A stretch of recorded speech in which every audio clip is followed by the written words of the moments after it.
อาหารเสริมหรือสิ่งที่ดีๆจะเข้าตัวได้น้อยมากอันดับแรกถามก่อนวันนี้ใครแบบเปลี่ยน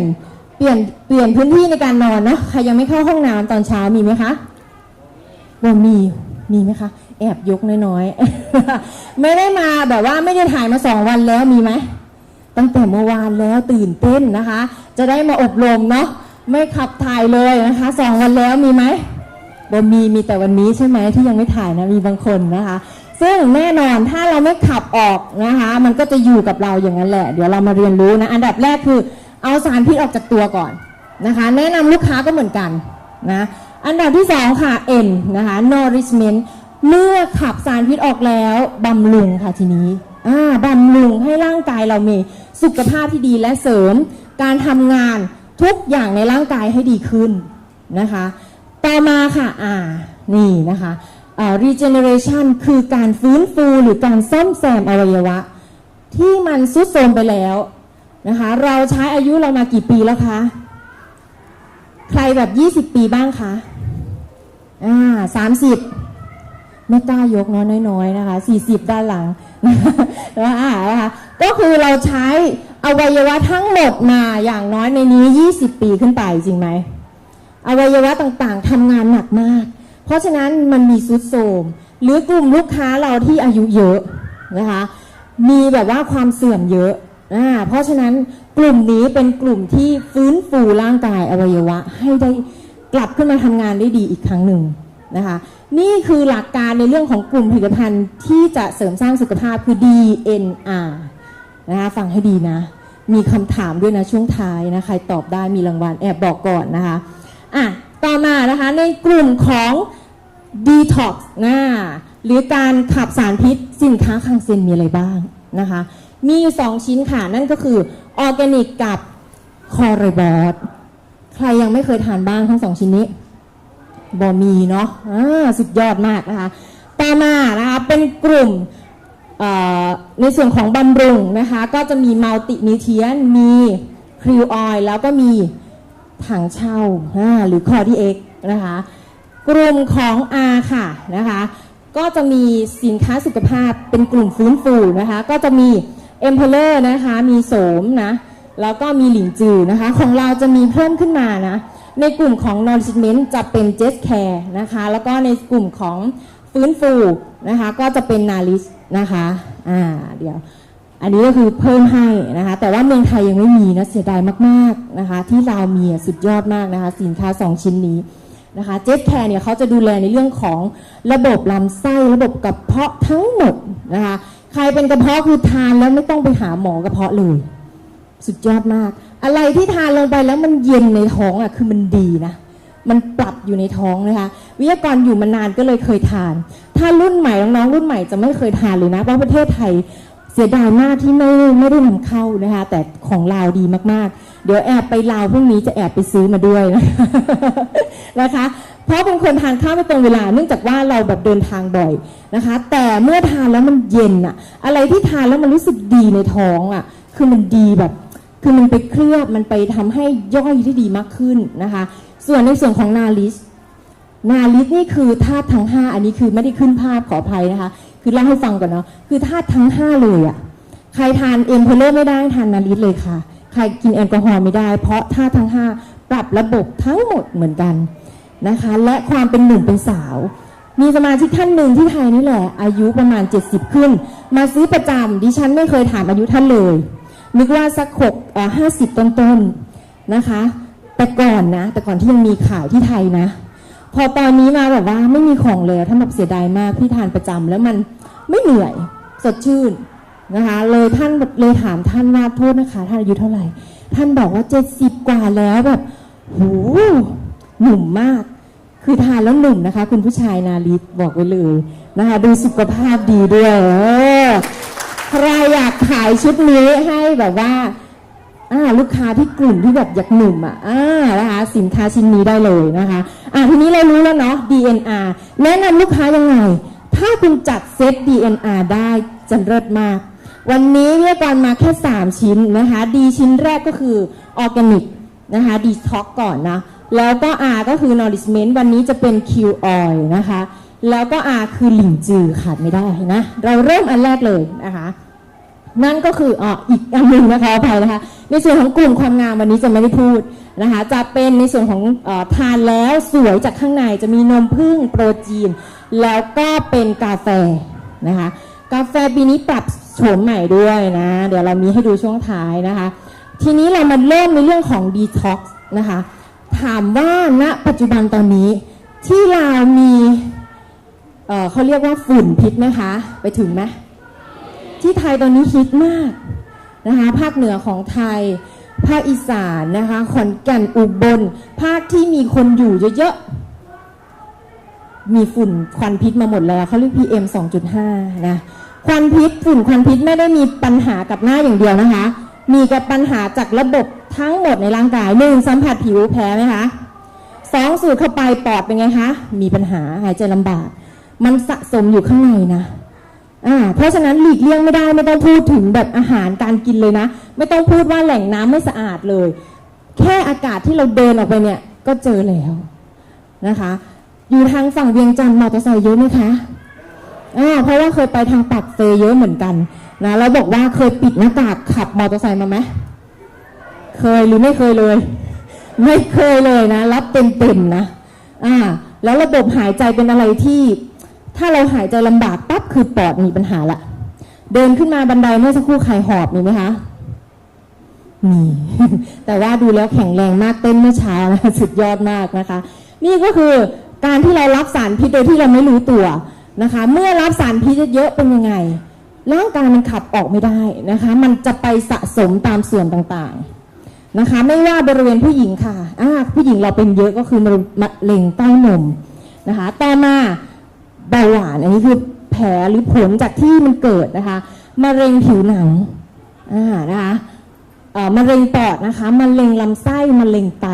แต่ปัญหาที่พบมากที่สุดตอนนี้คือ 90% คือการเจ็บป่วยจากลำไส้เพราะว่าเรากินกันวันละกี่มื้อ3ไหมบางคน 4-5 จริงไหมแมนนะคะเพราะว่ามื้อดึกหน่อยนะก่อนนอนนะคะสักตี 1 ตี 2นะคะกินหน่อยนะจริงไหมนะคะกลับไปเที่ยวมาดึกๆตี 1ก่อนกลับบ้านนะเขาต้มสักหน่อยแมนบอกคะแมนเนาะเพราะฉะนั้นการที่เรากินแล้วมันไม่ออกมันก็สะสมอยู่ในลำไส้มาดูว่ามันสะสมยังไงลำไส้เรายาวมากเลยนะคะยาวมากและอาหารที่เรากินเข้าไปเนี่ยมันจะอยู่ในท้องเรา48ชั่วโมงเป็นกี่วันคะ48ชั่วโมง2วันเพราะฉะนั้นเมื่อเช้าน้องบอกไม่ถ่ายของเมื่อวานก็ยังไม่ออกของวันนี้ไปแล้วนะ2วันอยู่ในท้องถามว่าถ้าสมมติเรากินแบบกินข้าวแล้วมันมีเศษอาหารติดฟันแค่ออกมาเหม็นไหมแต่อันนี้มันอยู่ในท้องเป็นแก๊สเน่าอยู่ข้างในบูดอยู่ข้างในถ้าคุณไม่ถ่ายออกมาเป็นไงขึ้นมาที่ตัวค่ะร่างกายทั้งหมดนะคะเพราะฉะนั้นต้องขับถ่ายให้ได้ทุกวันนะคะใครขับถ่ายตั้งแต่ตี 5แล้วก็ก่อน9 โมงมีไหมตื่นมามีสุดยอดมากนะคะนี่คือระบบของการร่างกายทำงานเขาเรียกเข็มนาฬิกานะคะแล้วใคร9 โมง7 โมงถึง9 โมงกินข้าวเช้ามีไหมมีกับทุกคนเนาะใครไม่กินกาแฟดื่มกาแฟแทนกินขนมแทนรีบมีไหมหรือไม่ได้กินเลยมีเนาะยังไม่ตื่นก็มีนะนะคะที่ไทยมีบางท่านที่ยังไม่ตื่นนะคะแต่ที่เราเชื่อว่าแบบขยันมากตื่นแต่เช้าเนาะคือตอน9 โมงเนี่ยกระเพาะมันเริ่มทำงานแล้วถ้าไม่กินข้าวเช้าไม่ถ่ายอีกเป็นไงย่อยดูดซึมกระเพาะดูดซึมมันไม่มีอะไรในท้องใช่ไหมคะดูดอันเก่านั่นแหละขึ้นมาอันเก่ามีอะไรมีแก๊สเน่าแน่นอนคาร์บอนขึ้นมาลมหายใจเริ่มเหม็นนะคะออกตามร่างกายออกเหงื่อกลิ่นตัวจะมาและบ่ายๆมาทำไมง่วงนอนเพราะมันมีคาร์บอนไดออกไซด์อยู่ในร่างกายแก๊สมันเยอะบ่ายมาวันนี้ใครง่วงหาวนอนนั่นคือออกซิเจนไม่ไปเลี้ยงสมองแล้วค่ะหรือหาวตั้งแต่เช้ามีไหมเพราะคาร์บอนมันขึ้นมาเลี้ยงเพราะเราไม่กินข้าวเช้าไม่ถ่ายนั่นคือระบบทั้งหมดในร่างกายเพราะฉะนั้นคุณต้องถ่ายให้ได้อย่างน้อยวันละ1 ครั้งตอนเช้านะคะเพื่อเอาของออกให้หมดของเก่าที่มันอยู่เนี่ยนะคะในลำไส้ทั้งหมดเนี่ยออกไปให้หมด เพื่อไม่ให้มีสารพิษที่มันสะสมอยู่ในร่างกายหรือว่าอาหารที่เรากินเข้าไปทีนี้เรามาดูลำไส้เขามีการส่องลำไส้เปรียบเทียบให้ดูคนที่ป่วยค่ะคนที่สุขภาพดีเป็นไงลำไส้โอ้โหอยากจะส่องดูลำไส้ตัวเองมากเลยตอนนี้นะขาวแบบนี้ไหมใสแบบนี้ไหมนี่คือคนที่สุขภาพดีพร้อมจะดูดซึมทุกอย่างอาหารเสริมทุกอย่างเข้าไปดูดซึมได้ดีสมมติอยากกินโปรตีนอย่างเงี้ยอยากผิวสวยถ้าลำไส้คุณมีปัญหาแบบเนี้ยมีทั้งเมือกตะกันมีทั้งแบบไขมันอยู่เนี้ยโปรตีนดูดได้ไหมคะแทบจะไม่เข้าไปได้เลยนะแต่ถ้าลำไส้คุณสะอาดแบบนี้อาหารเสริมหรืออาหารที่สุขภาพดีทานเข้าไปปุ๊บดูดซึมทันทีเห็นผลชัดเจนนะคะบอกเลยการดีท็อกซ์จึงสำคัญเรื่องของการเปิดสินค้าอันดับแรกในส่วนของการขายสินค้าสุขภาพนะคะนี่ค่ะคนโรคร้ายเนี่ยมาหมดเลยนะทั้งมีทั้งเนื้องอกทั้งไขมันนะคะเพราะฉะนั้นถ้าอยากลำไส้ดีขาวสะอาดแบบนี้เลือกดีท็อกซ์ด้วยคังเซนนะเรามาดูการดีท็อกซ์จริงๆมันมีอยู่3แบบนะจริงๆมันเยอะมากแต่วันนี้ยกมาให้แค่3แบบนะคะแบบแรกคือการอดอาหารเคยมีใครดีท็อกซ์แบบขับออกร่างกายโดยการอดอาหารมีไหมมีใครเคยลองไหมคะเคยใช่ไหมคะอดอาหารแล้วดื่มน้ำกับผลไม้เท่านั้นนี่คือวิธีการอดอาหารเพื่อดีท็อกซ์นะคะอย่างน้อย 2-3 วันนะทานน้ำผลไม้อย่างเดียวหรือผลไม้นะคะมันจะช่วยขับลำไส้มันจะบีบโดยอัตโนมัติขับนะคะของที่มันตกค้างอยู่ออกมาแต่ถามว่ามันเหมาะกับทุกคนไหมวิธีนี้ไม่เหมาะเพราะว่าอะไร1คนที่ร่างกายไม่แข็งแรงคนที่กินยาตลอดยาเบาหวานยาความดันอดอาหารได้ไหมไม่ได้จะต้องกินยาก่อนอาหารหลังอาหารจริงไหมคะจริงเพราะฉะนั้นทำไม่ได้แล้วก็ทำได้บ่อยไหมไม่ได้ใครจะอดข้าวได้ทุกวันจริงไหม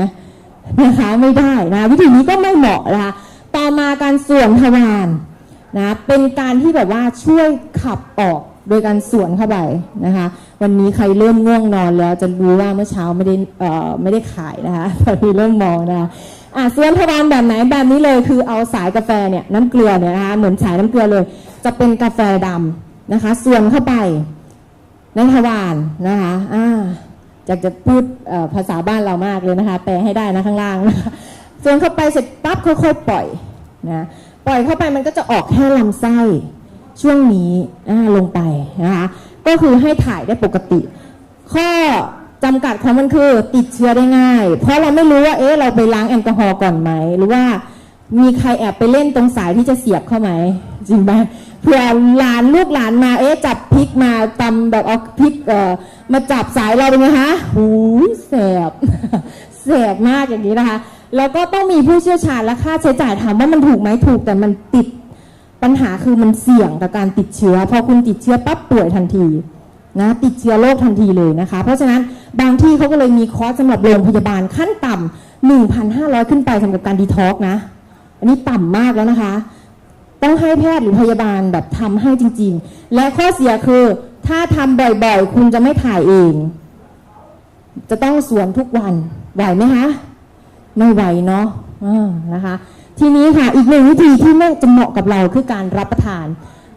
อาหารที่มีไฟเบอร์สูงมีความปลอดภัยแล้วก็ค่าใช้จ่ายถูก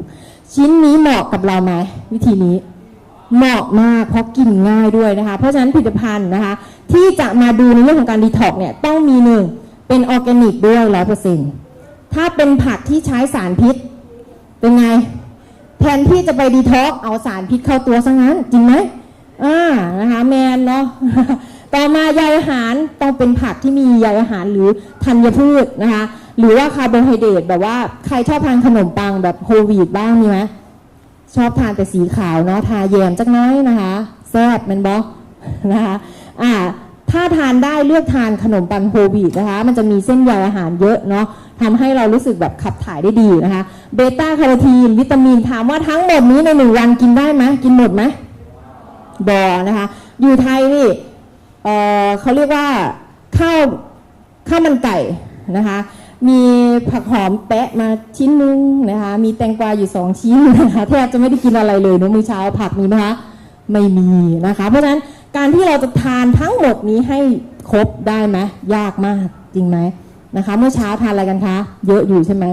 อาหารเช้าอร่อยไหมอร่อยเนาะแซ่บเนาะนะคะ ทีนี้วิธีการง่ายๆนะคะในการดีท็อกเราก็เลยนำมาซึ่งสุขภาพที่ดีนั่นก็คือผลิตภัณฑ์ชิ้นนี้นะคะ Organic Nutrition and Rejuvenac เป็นออร์แกนิก1,000,000%นะไม่ใช่100%นะใช้คำว่า1,000,000%เพราะว่าอะไรนะคะในส่วนของออร์แกนิกเนี่ยขึ้นต้นคำว่าออร์แกนิกได้หน้ากล่องแพ็กเกจเนี่ยคือเราได้จากสหรัฐอเมริกาด้วยคิดค้นโดยท่านดร.เฮนรี่ชางเป็นทฤษฎีแพทย์ออร์แกนิกของสหรัฐอเมริกาคำว่าสหรัฐอเมริกาถ้าใช้คำว่าออร์แกนิกได้คือเป็นออร์แกนิกจริงๆไม่เหมือนประเทศไทยนะออร์แกนิกประเทศไทย 95% เป็นออร์แกนิกใช้ได้แต่ของสหรัฐคือ 100% ถึงใช้คำนี้ได้นะคะสุดยอดมากแล้วเราได้อย.ของอเมริกานะคะได้อาหารปลอดสารพิษระดับ5 ดาวขาดดาวไหนไปได้ด้วยนะเรามาดูว่าได้มายังไงหนึ่งพืชพันธุ์ที่ปลูกเนี่ยต้องเป็นพันธุ์ที่ไม่มีเขาเรียกว่าการตัดแต่งพันธุกรรมหรือ GMO มันคืออะไรเนาะนะคะแตงโมปกติสีอะไรคะสีแดงตอนนี้มันมีสีอะไรมาบ้างสีเหลืองแล้วมีสีส้มด้วยนะตอนนี้นั่นคือการตัดแต่งพันธุกรรมออกไปแล้วนะคะเพราะฉะนั้นพืชเนี่ยทุกชนิดต้องเป็นพันธุ์ที่เป็นพันธุ์ดั้งเดิมนะข้าวโพดปกติสีอะไรคะสีเหลืองเนาะพันธุ์ที่เพิ่มขึ้นมามีสีอะไรคะมีสีดำบ้างสีแดงบ้างมีสีหลายๆสีด้วยจริงไหมนั่นคือตัดแต่งพันธุกรรมนะพืชหรือสัตว์ที่ตัดแต่งพันธุกรรมเยอะๆเราทานเยอะๆมีผลกับร่างกายนะคะมันจะมีสารก่อภูมิแพ้ในร่างกายด้วย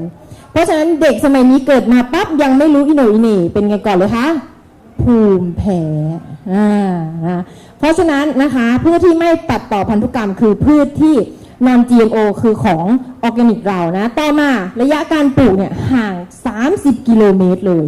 จากแหล่งชุมชนนะคะถ้าอยู่เวียงจันทร์ออกไปอีก30 กิโลเมตรคือแขวงอะไรคะใครอยู่เวียงจันทร์ก็ยังเป็นเวียงจันทร์อยู่ปากเซนะหันมาหาปากเซเราแล้วนะคะปากเซออกไปอีก30 กิโลอยู่ที่ไหนคะปากซองนะคะไกลไหมไกลมากเพราะฉะนั้นรอบๆไม่มีควันไม่มีสารพิษเลยนะคะผักก็เลยปลอดสารพิษนะคะลำดับที่3ค่ะพักดินไว้อย่างน้อย3 ปีโหมันนานมากทำไมต้องพักดินบ้านเราโอ้ยปลูกแล้วได้ออกถอดออกปลูกแล้วใส่อีกใส่ปุ๋ยอีกใส่อีกลงอีกใช่ไหมเขาต้องได้เงินมาเรื่อยๆเนาะการปลูกของเกษตรกรนะคะแต่ว่าของเรานะคะต้องทิ้งไว้3 ปีเพราะอะไรเพราะว่าดินที่ทิ้งไว้3 ปีคือดินที่มีแคลเซียมมีแร่ธาตุทั้งหมดเยอะมากนะคะดินไหนที่ใช้บ่อยๆจะออกเป็นสีแดงๆแบบนี้เนาะดินไม่มีอาหารไม่มีแร่ธาตุผักที่ปลูกในดินที่เป็นออร์แกนิกหรือดินที่มีแร่ธาตุเยอะจึงเป็นผักที่มีวิตามินสูง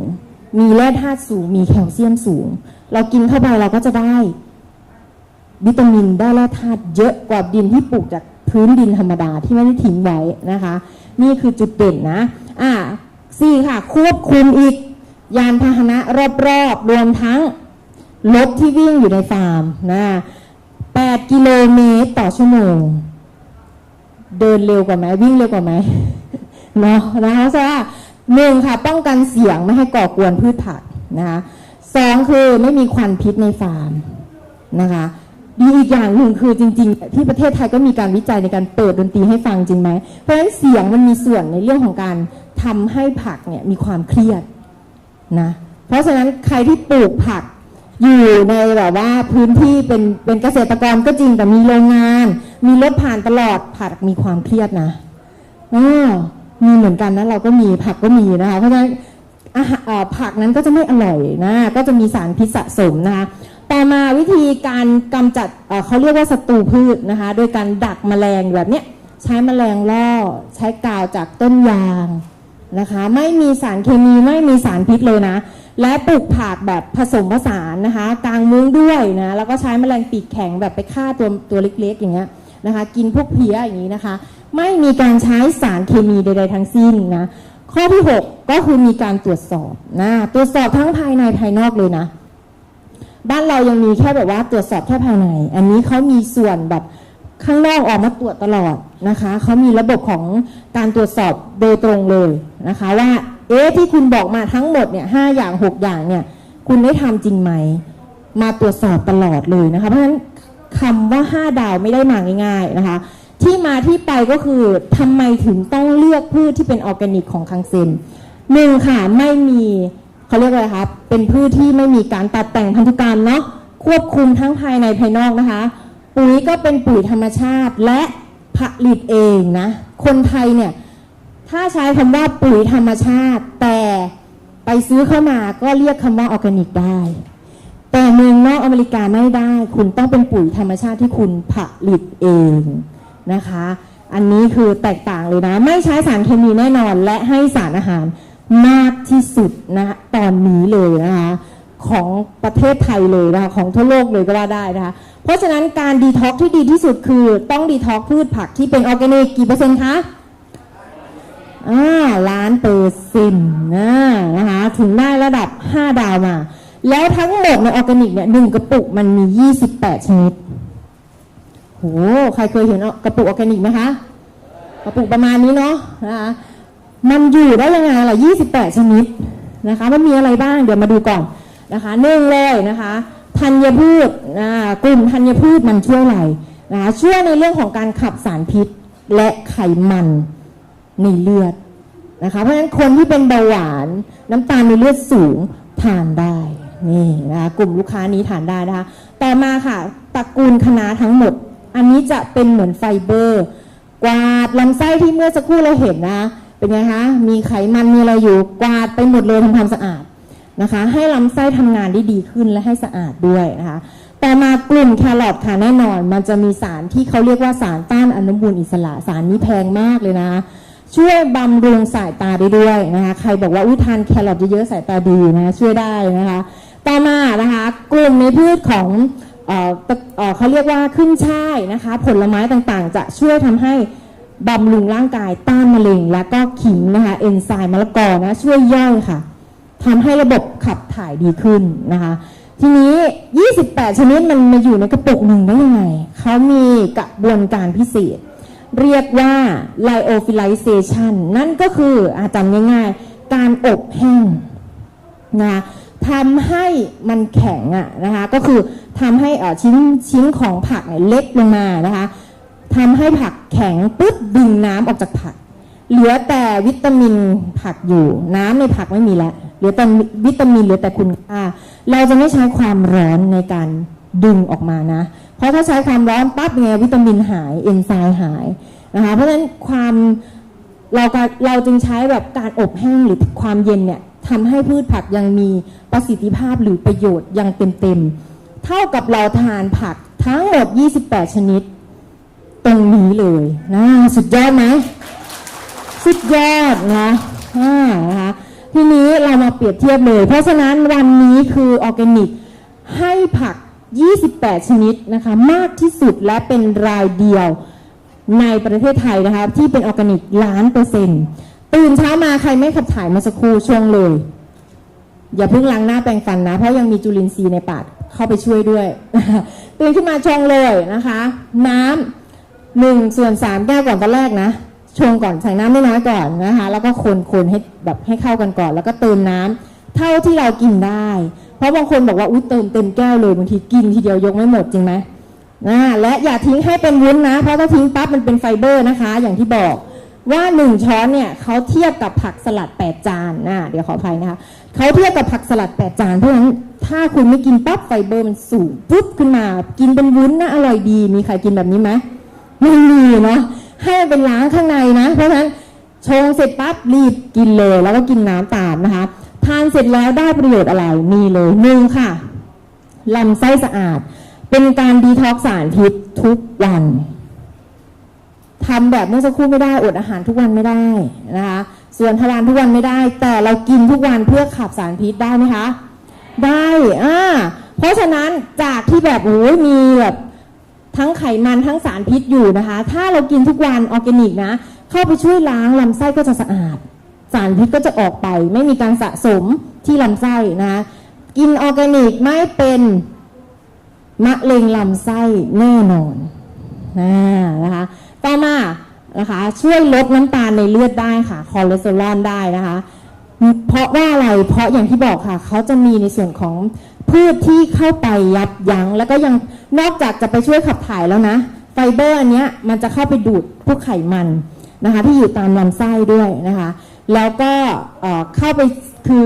เข้าไปซึมอยู่ในร่างกายด้วยนะคะดูดซับด้วยเป็นไฟเบอร์ทั้งแบบละลายน้ำและไม่ละลายน้ำนะคะเข้าไปดูดซับพวกไขมันที่อยู่ในเส้นเลือดเราได้ด้วยนะคะต่อมานะคะกระตุ้นการทำงานของกระเพาะแน่นอนทำให้ถ่ายทุกวันไม่เป็นโรคนี้นะคะโรคลิซซี่ลิซซี่ดวงไม่เป็นแน่นอนไม่ต้องออกมาเถอะตอนเช้านะเมื่อไหร่จะออกมานะคะไม่ต้องไปเบ่งนะอุจจาระมันจะนิ่มมันจะขายปรื๊ดออกมาเลยนี่คือเคยเป็นไหมนะคะไม่ต้องส่งแฟกแบบปึ๊ดนะคะอันนี้ปึ๊ดทีเดียวนะคะเป็นลำไส้แบบออกมายาวๆมีคนเคยแบบว่าดีท็อกซ์โดยการอดอาหารร่วมด้วยแล้วทานออร์แกนิกแล้วทานผลไม้เป็นการดีท็อกซ์นะคะก็คือถ่ายออกมาแบบเป็นภูยาวๆเหมือนลำไส้มันหลุดออกมานะคะลูกค้าเคยมาเล่าให้ฟังว่าตายแล้วโทรมาบอกแม่ทีมไส้หลุดไส้มันหลุดออกมาฉันจะตายไหมนั่นแหละค่ะไขมันที่มันเคลือบลำไส้และแบบอุจจาระที่เราหมายถึงอาหารที่เรากินลงไปอ่ะมันออกมาเป็นแบบฟืดแบบนั้นเหมือนไส้กรอกอ่ะนะคะนั่นคือสุขภาพดีนะคือมันออกมาแล้วอ่ะแล้วกินบ่อยๆมันก็ออกมาเรื่อยๆเห็นภาพเลยนะ เห็นภาพเลยนะหัวเราะนะเพราะฉะนั้นใครถ่ายแล้วแบบออกมาแล้วแบบสุขภาพดีต้องก้มลงไปมองด้วยนะเมื่อเช้าดูไหมไม่เคยดูเลยปล่อยมันไปจริงไหมสุขภาพดีคือเขาออกมาเป็นภูยาว2มันจะลอยมันจะไม่จมนะถ้าจมคือเรากินเนื้อเยอะแล้วลำไส้แบบย่อยยากแล้วนะคะต่อมานะคะก็คืออุดมไปด้วยวิตามินซีและไฟโตนิวเทรียนคือให้สารอาหารเยอะมากนะคะให้วิตามินเยอะมากให้เกลือแร่เยอะมากเพราะผัก28ชนิดนะควบคุมน้ำหนักได้ด้วยนะคะเพราะอะไรมันเป็นไฟเบอร์ค่ะทานก่อนอาหารคุณจะรู้สึกอิ่มและทานข้าวได้น้อยลงนะต่อมาผิวพรรณดีไหมดีตามมาสิเพราะบางคนบอกแค่กินออร์แกนิกผิวก็ดีแล้วขับสารพิษแน่นอนร่างกายคุณกินอะไรที่มีประโยชน์มันก็เข้าไปมันก็ดูแลเรื่องผิวรวมทั้งผักผลไม้ที่เข้าไปมันจะเสริมนะคะทำให้ผิวพรรณของเรานี่ดีขึ้นด้วยใครที่บอกเป็นจุดด่างดำกับฝ้าที่ตัวนะพอทานเสร็จแล้วผิวเนียนมากขึ้นผิวลื่นมากขึ้นตั้งแต่ออร์แกนิกเลยนะคะความคุ้มของออร์แกนิก1ช้อนเท่ากับผักสลัด8จานแต่เป็นผักออร์แกนิกนะคะเพราะฉะนั้น1ช้อนนะกินให้คุ้มนะคะ1ช้อนเนี่ยเท่ากับผักสลัดถึง8จานถ้าเรากิน8จานได้ไหมคะครั้งเดียวไม่ได้เอายังไงก็ยัดไม่ลงจริงไหมเพราะว่านะคะพระอืดพระอมเหลือเกินเนาะแต่ถ้าออร์แกนิก1ช้อนคุ้มจริงๆอันนี้เปรียบเทียบนะคะเปรียบเทียบให้ดูจากแบรนด์เพื่อนบ้านเรานะคะมีท่านไหนอัดวิดีโอไหมคะไลฟ์สดมีไหมคะมีใช่ไหมดิฉันจะไม่พูดชื่อเต็มนะคะกลัวโดนฟ้องนะคะบริษัทนี้นะคะบริษัทนูเนาะผลไม้เพียงแค่1ชนิดนะคะเป็นออร์แกนิกไหมไม่ระบุนะคะแล้วก็270 กรัมกินได้แค่15วันเองนะคะราคาเขาอยู่ที่ 1,250 บาทตกต่อหน่วยบริโภค85 บาทแพงไหมแพงเนาะบริษัทนี้ค่ะบริษัทกิฟต์นะ MLM เหมือนกันนะคะผักอยู่ที่18ชนิดไม่ระบุนะคะอยู่ที่130 กรัมทานได้มี10ซองก็10วันนะ540 บาทตกซองละ54 บาทก็ยังแพงอยู่เมื่อคุณเปรียบเทียบกับออร์แกนิกซึ่งเป็นออร์แกนิกกี่เปอร์เซ็นต์นะคะ1,000,000%คุณภาพ5 ดาวระดับ5 ดาวระดับโลกนะคะ28ชนิดนี้นะคะทั้งหมดในกระปุกเนี่ย227 กรัมทานได้กี่วันคะ1 เดือน30 วันมันคุ้มมากนะคะตกนะคะอยู่ที่1ช้อน45 บาทปรบมือให้คังเซ็นด้วยเลือกชิ้นไหนคะ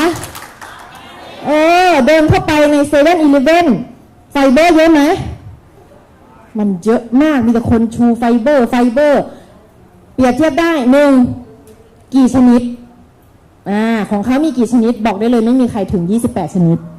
2เทคนิคนะคะคุณไปชงกับน้ำเปล่าดูเลยค่ะมันจะขึ้นเป็นวุ้นเหมือนของเราไหมโอ้โหมาแบบใส่ปิ้งนะคะใส่นิ่งเลยนะไม่มีไฟเบอร์สูงขนาดนั้นอันนี้คือไปลองสาธิตเปรียบเทียบดูนะคะเสร็จแล้วค่ะ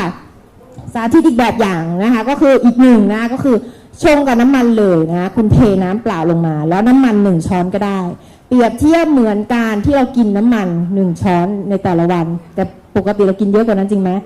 ไข่ดาวใช้น้ำมันได้ตวงไหมว่า1 ช้อนไม่เทปื้ดลงไปเนาะไข่ดาวพุลงไปนะโอ้ยฟองๆเยอะๆน้ำมันเต็มอย่างนี้เนาะเคยวัดไหมคะไม่เคยนะเพราะฉะนั้นนะคะพอเทน้ำมันลงไปปั๊บออร์แกนิกตักลงไปค่ะ1 ช้อนคนออร์แกนิกดูดไขมันทั้งหมดที่ลอยอยู่ในแก้วหมดเลยนะคะสุดยอดมากนี่คือวิธีการสาธิตวันนี้ไม่ได้นำมานะคะเนื่องจากเวลาเซฟนิดนึงเนาะนะคะแนะนำเทคนิคนี้ไปทดสอบให้ลูกค้าได้นะคะเดี๋ยวไดเรคเตอร์เราจะเจอกันอีกรอบหนึ่งนะคะรอบเข้มข้นนะคะต่อมานะคะในส่วนของออร์แกนิกมีข้อสงสัยไหมคะออร์แกนิกอยู่ในส่วนของดีเลยคะกลุ่มแรกดีท็อกดีท็อกเลยนะคะขั้นแรกเพราะฉะนั้นเปิดใจในเรื่องสุขภาพควรขายอะไรก่อนเอ่ยออร์แกนิกเพราะว่าอะไรมันขับอะไรคะขับล้างสารพิษและที่สำคัญมันขับตั้งแต่คอลงไปเลยแมนนะคะถ้าเป็นสวนขับได้แค่ช่วงท้องลงไปถ้าเป็นออร์แกนิกนี่เลยถ้าใครบอกว่ากินการดีท็อกแบบเม็ดเถียงได้ไหมมันก็ไปกองอยู่แค่กระเพาะขับได้แค่นั้นแต่ของเราไม่ใช่มันขับตั้งแต่คอลงไปเลยค่ะนะคะมีสเลดโอ้ยนะคะดึงลากลงไปเลยนะคะหมดเลยนะคะใครป่วยนะคะลองดูกินออร์แกนิกด้วยนะคะขับสารพิษก่อนกินยาจะเห็นผลชัดมากนะคะมีข้อสงสัยไหมคะออร์แกนิกบอมีเนาะสุดยอดขายได้ไหมคะ1ชูอะไรคะสินค้าคุณภาพ5 ดาวสหรัฐอเมริกาขายหน้ากระปุกคือคำว่าออร์แกนิก100%นะคะ2ค่ะประโยชน์ของออร์แกนิกช่วยอะไรคะดีท็อกตั้งแต่ละและเป็นพืชออร์แกนิก100%นะคะ3ค่ะความคุ้มของออร์แกนิก1 ช้อน8 จานแน่นนะราคาค่ะกินได้กี่วันนั่นคือข้อเปรียบเทียบที่ใครก็เทียบเราไม่ได้ค่ะคุณไปขายได้ออร์แกนิกนะปรบมือให้ออร์แกนิกด้วยนะคะจบในส่วนของออร์แกนิกเนาะต่อมา N nourishment นั่นคือการบำรุงโอ้ยลำไส้ขาวสะอาดแล้วทีนี้ฉันอยากจะดูแลบำรุงร่างกายนะคะชิ้นนี้เป็นอีก1 ชิ้นที่ขายดีมากๆนั่นก็คือ krill oil นะคะใครเคยทาน krill oil แล้วบ้างอย่างมีนะด้านหลังมีนะคะคริวออยล์นี่คืออะไรนะคริวออยล์เป็นแหล่งโอเมก้า3 6 9คริวออยล์ตัวนี้นะเหมือนอะไรคะเหมือนกุ้งแต่ไม่ใช่กุ้งนะเขาเรียกว่าคริวนะคะลักษณะของกุ้งเมื่อเจอความร้อนถึงแดงใช่ไหมแต่คริวแดงตั้งแต่ตัวเป็นแบบนี้เพราะว่าสารของเขาตัวนี้สารแอสตาเซนทินคือมันจะแดงอยู่ในตัวของเขาแบบนี้เลยเป็นสารสำคัญที่อยู่ในตัวคริวนะคะเป็นสัตว์ชนิดหนึ่งที่อยู่ในน่านน้ำที่สะอาดที่สุดคือแอนตาร์กติกแบบนี้เลยค่ะภูเขาที่เต็มไปด้วยน้ำแข็งเพราะฉะนั้นคริวเนี่ยนะคะเขาจึงเป็นเขาเรียกว่าเป็นอาหารเบื้องต้นที่สัตว์ต่างๆกินนะคะและมันจะไม่กินโลหะหนักคือมันจะไม่ไปกินของที่เป็นสารพิษเข้าตัวนะคะและที่สำคัญใครบอกอุ้ยน้ำมันปลากินดีปลาเนี่ยมากินคิวอีกทีนะเพราะฉะนั้นเรากินน้ำมันปลากว่าจะได้คิวเนี่ยต้องอีกเยอะมากนะคะถ้าเรากินคิวเพียวๆเลยเราได้เต็มๆนะคะทีนี้มาดูเนาะในนวัตกรรมเนี่ยก็คือเรามีลิขสิทธิ์ด้วยแต่ละชิ้นมาไม่ใช่แบบว่าอยากได้ชิ้นนี้เราเอามาให้ท่านไม่ใช่นะผู้บริหารของเราต้องมีการตรวจสอบต้องมีการดูในส่วนของผลิตภัณฑ์ว่ามีคุณภาพจริงๆถึงจะนำเข้ามาจำหน่ายให้ทางเซ็นนะคะโดยมีเขาเรียกว่าเทคโนโลยี Eco Harvesting เป็นเรือประมงแบบนี้ในท้องทะเลนะคะที่มีแต่น้ำแข็งคนไปอาศัยอยู่น้อยมากเพราะว่าอะไรมันหนาวไปก็แค่ไปเที่ยวเนาะถ่ายรูปแล้วกลับจริงไหมคนตรงไหนที่มีคนไปอยู่เยอะๆตรงนั้นเป็นไงคะปัญหาตามมาสิ่งสกปรกตามมาเนาะเพราะฉะนั้นตรงนี้ไม่มีใครแทบจะไม่ไปอยู่เลยค่ะไปประมงเสร็จเขาก็รีบกลับนะคะไปแป๊บเดียวก็รีบกลับมันอยู่ไม่ได้นะคะ ได้ในส่วนของโลโก้รักสัตว์ด้วยแล้วก็ Eco Harvesting คือไม่ทำลายสิ่งแวดล้อมนะคะไม่ทำลายสิ่งแวดล้อมรักสัตว์แบบไหนเรือเนี่ยจะดูดคริวขึ้นมาเลยโดยที่คริวเนี่ยไม่รู้ตัวว่าฉันจะตายนะคะโดยปกติวัวมันจะถูกฆ่าสัตว์ที่มันจะถูกฆ่ามันจะถูกขนขึ้นไปบนหลังรถกระบะจริงไหมรถขนเป็นไงคะเราเห็นตามข้างทางเห็นหมูเห็นอะไรเห็นมันร้องไห้ไหมมันมีภาวะเครียดสัตว์ทุกชนิดถ้าจะตายมันจะหลั่งสารชนิดหนึ่งขึ้นมาคือสารภาวะของความเครียดเนี่ยมันจะเป็นสารพิษที่หลั่งออกมาให้ร่างกายเพราะฉะนั้นหลายคนจึงไม่ทานสัตว์เพราะว่ากลัวมีสารพิษที่สะสมหลายท่านทานมังสวิรัติหรือทานผักนะคะเพราะกลัวสิ่งนี้แต่คริวทานได้เพราะอะไรเพราะคริวไม่รู้ตัวค่ะว่าเขาจะตายไม่มีการทรมานสัตว์ใดๆทั้งสิ้นนะคะเรือลำนี้จะมีเครื่องดูดคริวโดยเฉพาะขึ้นไปดูดฟืบเหมือนประมาณว่าฉันลอยเล่นอยู่ในแม่น้ำฉันดูดไปไหนนะคะดูดขึ้นไปปุ๊บนั่นเลยค่ะกระบวนการแยกส่วนของคริวได้อยู่ข้างบนเลยเพราะฉะนั้นหน้ากระปุกขายได้คืนนี้คือคริว100%ที่เราได้มาประหนึ่งว่าเราเอามาจากน้ำแข็งที่แอนตาร์กติกคริวไม่รู้ตัวเลยเราได้คริวเต็มเพียวๆนะคะโดยการสกัดอยู่ที่เรือตรงนั้นเลยนะคะสดใหม่แบบนี้โลโก้นี้ไปขายได้นะหน้ากระปุกคิวนะคะความสดความใหม่และเป็นคริว100%ไม่มีส่วนประกอบอื่นๆแบรนด์อื่นมีวิตามินนู่นนี่นั่นใส่เข้าไปนะคะแต่คันเซ็นไม่ใช่เป็นคริว100%คือดูดคริวขึ้นมาแล้วสกัดตรงนั้นเลยบนเรือนะคะจึงได้โลโก้นี้อย่างบริสุทธิ์ด้วยนะเราจึงได้สารชนิดนี้สารสีแดงเรียกว่าแอคตาแซนทินสารนี้แพงมากๆในกลุ่มของความงามนะคะ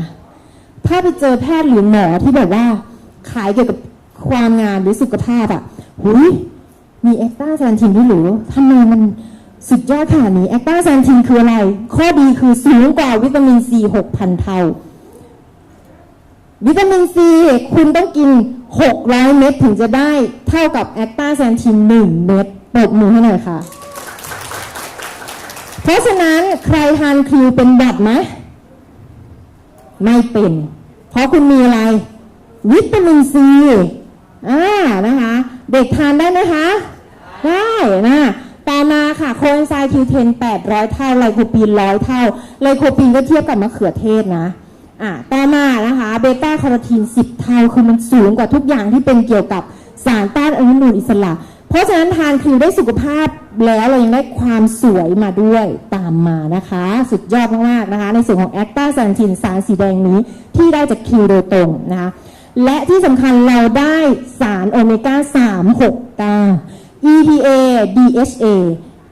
เคยฟังโฆษณานมของเด็กไหมคะเนาะเสริมสร้างพัฒนาการของเด็กนะคะมีส่วนประกอบจาก DHA EPA อะไรอย่างนี้นะคะก็คือบำรุงสมองและสายตาถามว่าสินค้ากลุ่มนี้ขายใครได้บ้างเท่าที่ฟังมาตอนนี้ได้ทุกกลุ่มไหมตั้งแต่เด็กเลยจนอายุเท่าไหร่คะจนชีวิตจะหาไม่ ทานได้เลยนะคะโอเมก้าที่สำคัญดูดซึมมากที่สุดเพราะโอเมก้าของคริวเนี่ยอยู่ในรูปของฟอสโฟลิปิดมันคืออะไรฟังง่ายๆคือมันเป็นรูปแบบคล้ายๆกับผนังเซลล์ในร่างกายจะดูดซึมเข้าร่างกายได้เลยทันทีใน30 นาทีแต่ถ้าเป็นน้ำมันปลาจะเป็นแบบนี้ต้องไปแยกแขนแยกขาก่อนจะซึมเข้าสู่ร่างกายกว่าจะดูดซึม1 ชั่วโมงขึ้นไปน้ำมันปลาคุณต้องทานควบคู่กับอาหารเพื่อให้ไปช่วยย่อยแต่คริวไม่ต้อง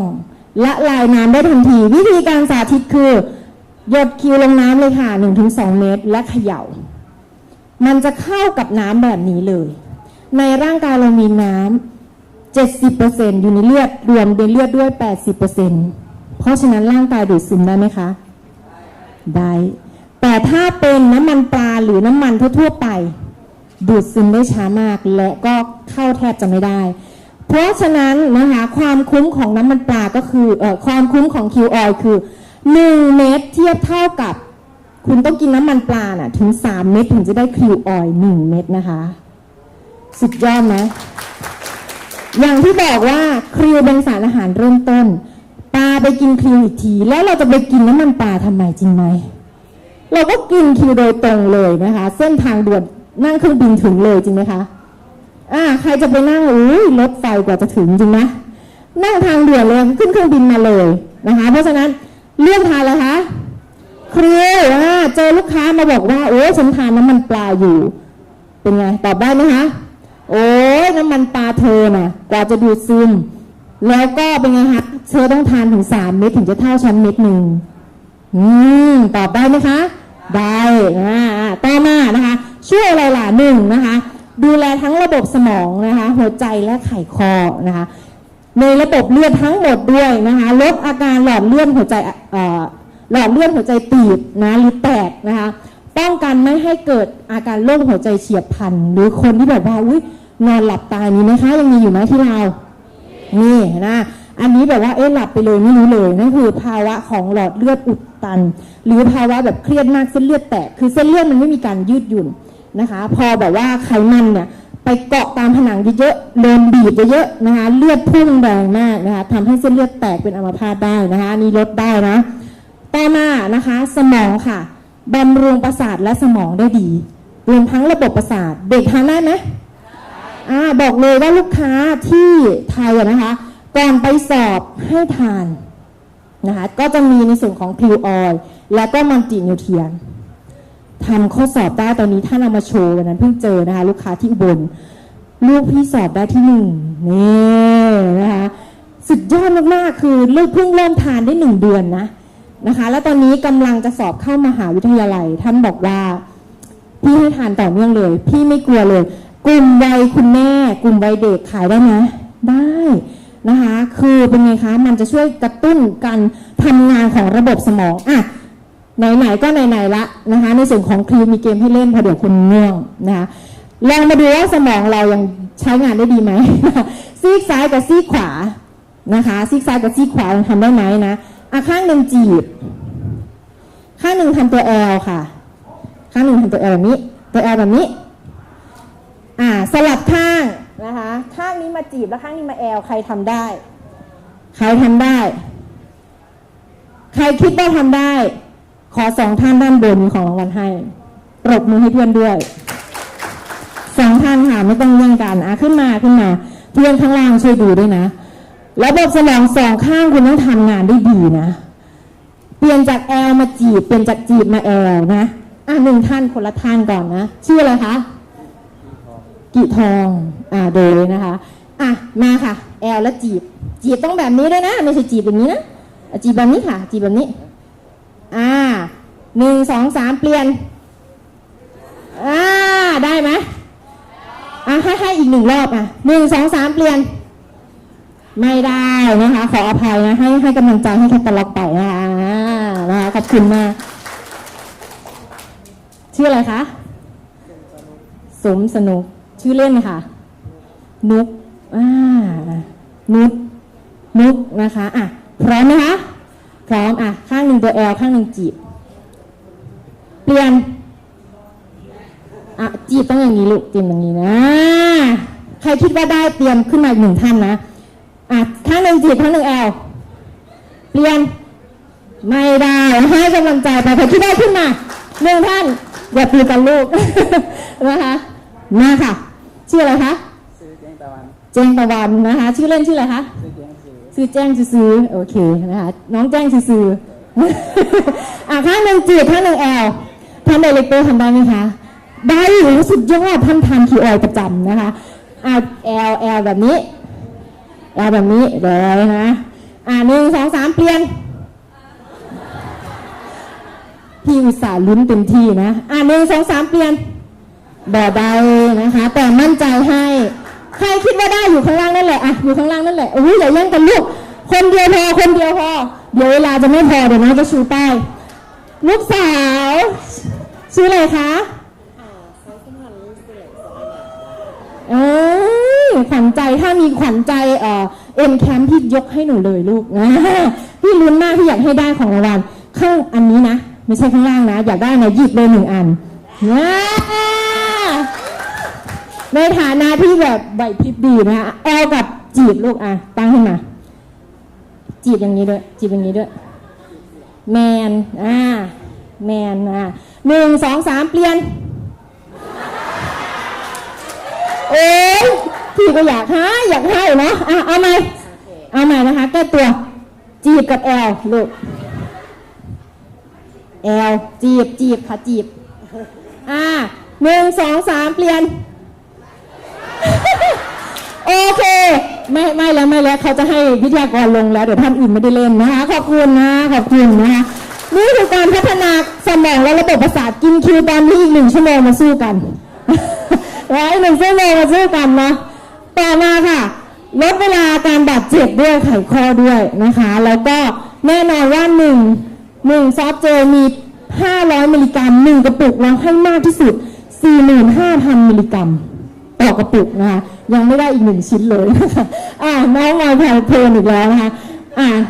และก็มีประสบการณ์ผู้ที่ใช้นะคะท่านนี้คอเลสเตอรอลสูงถึง220 มิลลิกรัมทานไปแล้วแบบกลับไปหาหมอคือ2 กระปุกเท่านั้นนะลดลงทันทีนะคะค่ะขายคนที่มีปัญหาคอเลสเตอรอลได้นะคะต่อมาท่านคาวเจนเน่นะคะใครรู้จักนะคะมีปัญหาคือตาแห้งน้ำหล่อเลี้ยงตาไม่ดีทานไปปั๊บลดอาการนี้ทันทีนะคะมีน้ำหล่อเลี้ยงเลยไม่แสบตาเนาะหรือว่าเดินขึ้นบันไดมีใครแบบกุบกิ๊บก๊อบแก๊บหรือว่ามีเพื่อนเดินด้วยมีไหมกระดูกลั่นเนาะนะคะทานไปค่ะกระดูกลั่นหายไปเลยนะคะหรือว่าท่านนี้มีปัญหาคือนิ้วล็อกอันนี้เราเจอบ่อยในยุคนี้ปัจจุบันนี้ใช้คอมพิวเตอร์เยอะใช้มือถือเยอะปวดคอปวดไหล่โรคออฟฟิศซินโดรมค่ะทานคิวออยได้ช่วยได้นะคะและคุณแม่คนนี้นะคะมีปัญหาอัมพฤกษ์นะมากว่า9 ปีนิ้วล็อกด้วยนะคะทาน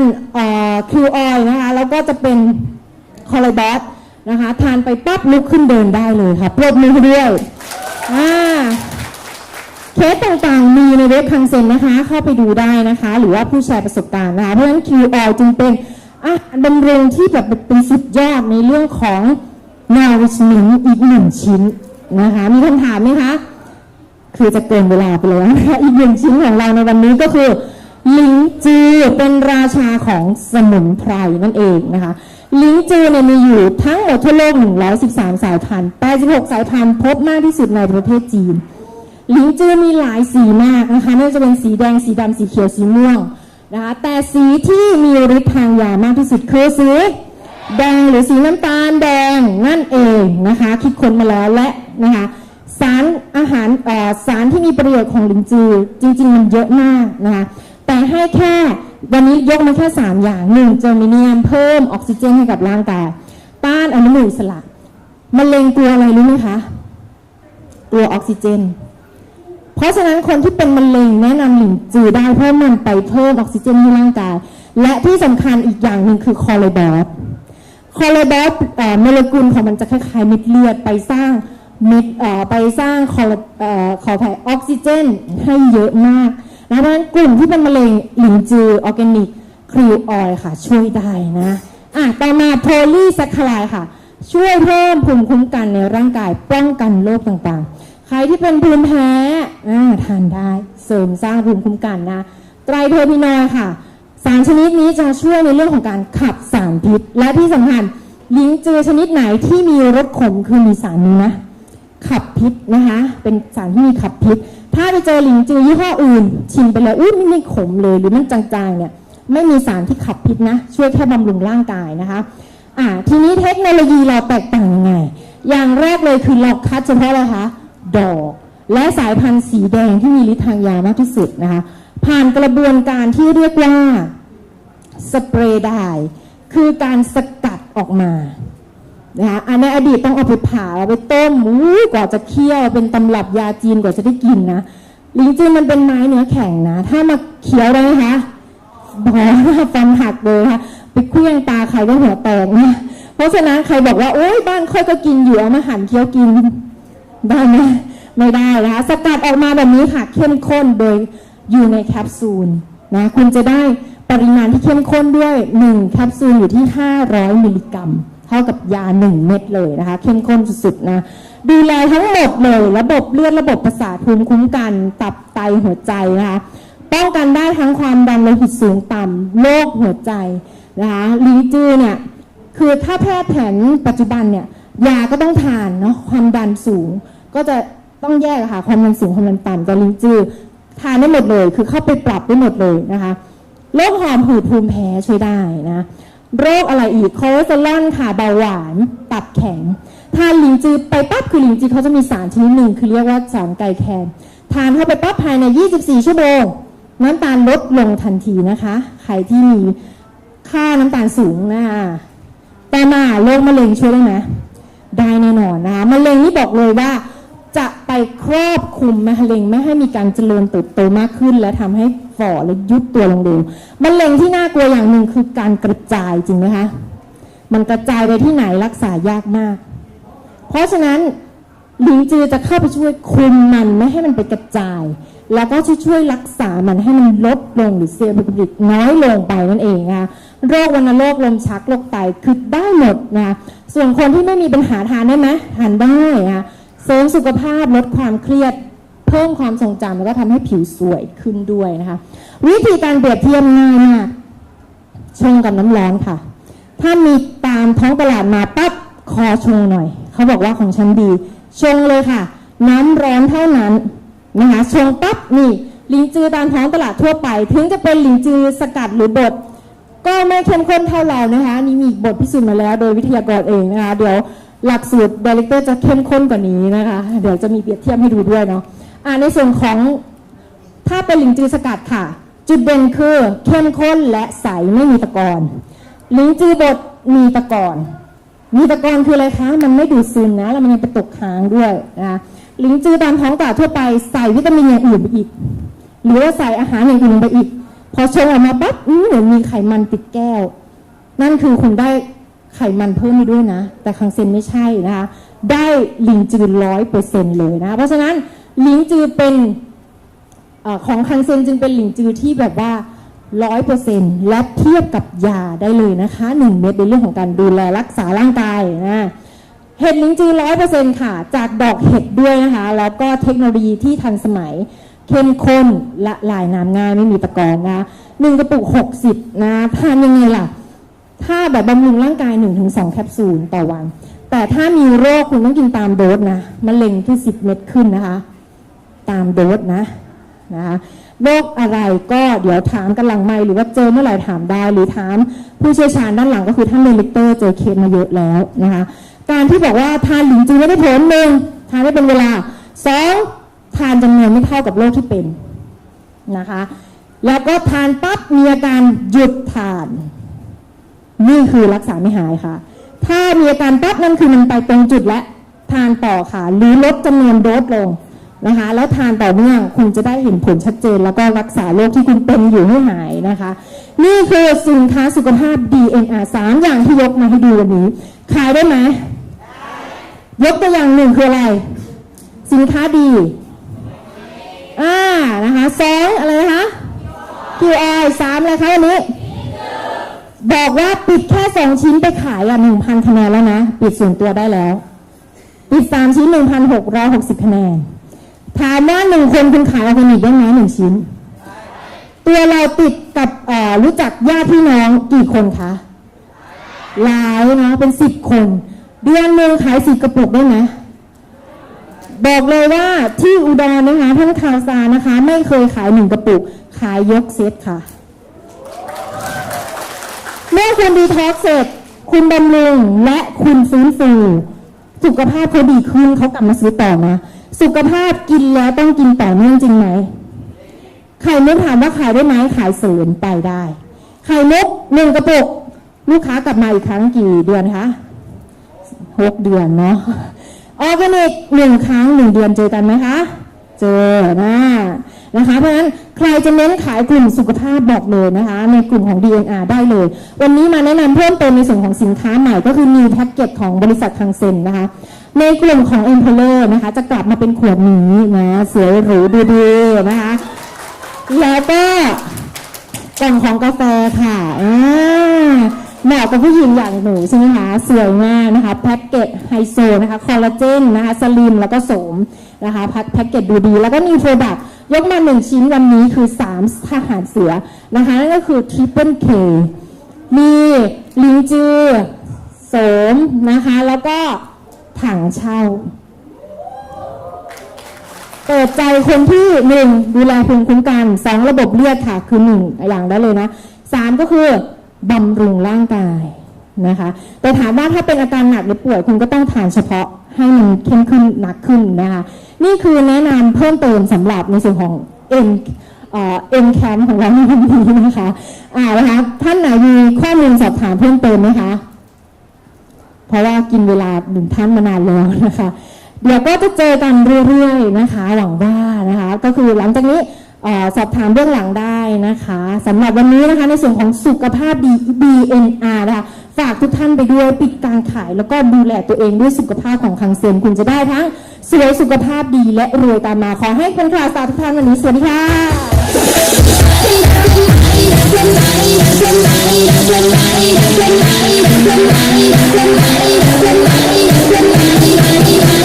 เสียงเพลงดังๆให้กับท่านผู้ว่าการของเราอีกครั้งหนึ่งนะคะโอ้โหเป็นไงคะสุดยอดนะมีอะไรบ้างนะออร์แกนิกอะไรคะพี่ออยลินจือนะคะโอ้โหเรียกได้ว่าเป็น3ผลิตภัณฑ์คุณภาพของบริษัทคังเซนคิงโกของเรานะคะออร์แกนิกทานเพื่ออะไรนะดีท็อกตรงไหนป๊าดเนาะมองเห็นภาพเลยนะนะคะพี่ออยดูแลอะไรนะคะสมองสายตาไขข้ออย่างเรานี่ต้องทานหรือยังคะต้องทานแล้วนะคะสุดท้ายเฮลินจือล่ะดูแลได้ทุกอย่างเนาะต้านมะเร็งก็ได้ภูมิแพ้ก็ได้ใช่ไหม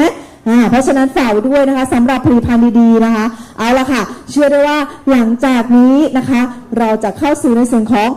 พบกับสุดยอดอีก1ท่านนะคะเรียกได้ว่าวันนี้ท่านก็จะนำเทคนิคนะคะการทำธุรกิจให้ประสบความสำเร็จนะคะมาดูว่าวิธีการสร้างเครือข่ายหรือว่าการลงมือทำนะคะมีแนวทางการทำงานอย่างไรนะทุกท่านพร้อมที่จะพบกับท่านหรือยังคะก่อนที่จะพบกับท่านเดี๋ยวเรามาโตสร้างพลังกันดีไหมคะยืนขึ้นท่านนั่งแล้วมันแบบว่ามันไม่ได้ฟีลแล้วนะคะพร้อมไหมคะWe will change We will change We will change We will change